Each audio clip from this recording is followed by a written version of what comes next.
السلام علیکم ورحمۃ اللہ وبرکاتہ۔ بسم اللہ الرحمن الرحیم، نحمدہ ونصلی علی رسولہ الکریم۔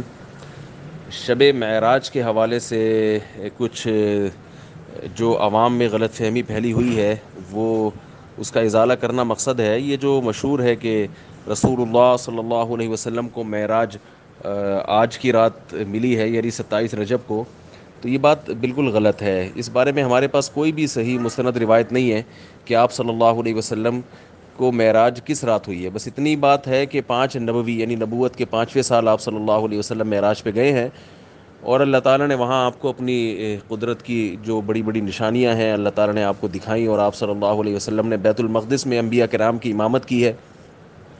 یہ سب باتیں تو صحیح حدیث سے ثابت ہیں، لیکن وہ رات کب ہوئی ہے، یعنی وہ ڈیٹ کون سی ہے، چونکہ اس کا عملی زندگی سے کوئی تعلق نہیں ہے، اس میں کوئی فضیلت والا عمل ثابت نہیں ہے، اس لیے ہمیں شریعت نے اس رات کا نہیں بتایا۔ اور نبی صلی اللہ علیہ وسلم نے ارشاد فرمایا، صحیح حدیث ہے، من احدث فی امرنا ھذا ما لیس منہ فہو رد وفی روایت فہو مردود۔ جو ہمارے دین میں کوئی ایسا کام کرے جس کی جو ہم سے ثابت نہیں ہے تو اس کا وہ عمل مردود ہے۔ نبی صلی اللہ علیہ وسلم معراج کے بعد بھی کئی سال زندہ رہے ہیں۔ ایک روایت کے مطابق 18 سال آپ صلی اللہ علیہ وسلم معراج کی واقعے کے بعد زندہ رہے ہیں، تو 18 مرتبہ آپ صلی اللہ علیہ وسلم کی زندگی میں معراج والی رات آئی، مگر آپ صلی اللہ علیہ وسلم نے کسی صحابی کو اپنے کسی قول سے عمل سے کہیں بھی ترغیب نہیں دی کہ اس رات میں عبادت کرنی ہے یا اس رات میں عبادت کا زیادہ ثواب ہے، کہیں بھی ثابت نہیں ہے۔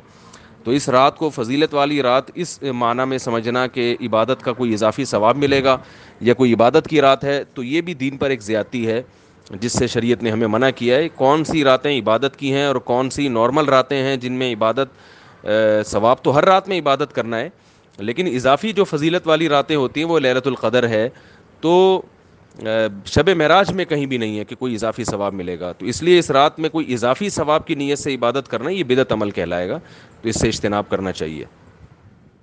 مفتی طارق مسعود صاحب کے لائیو بیانات سننے کے لیے facebook.com/مفتی طارق مسعود کو فالو اور لائک کرنا مت بھولیں، اور ویڈیو کو زیادہ سے زیادہ شیئر کر کے صدقہ جاریہ میں اپنا حصہ ضرور ڈالیں۔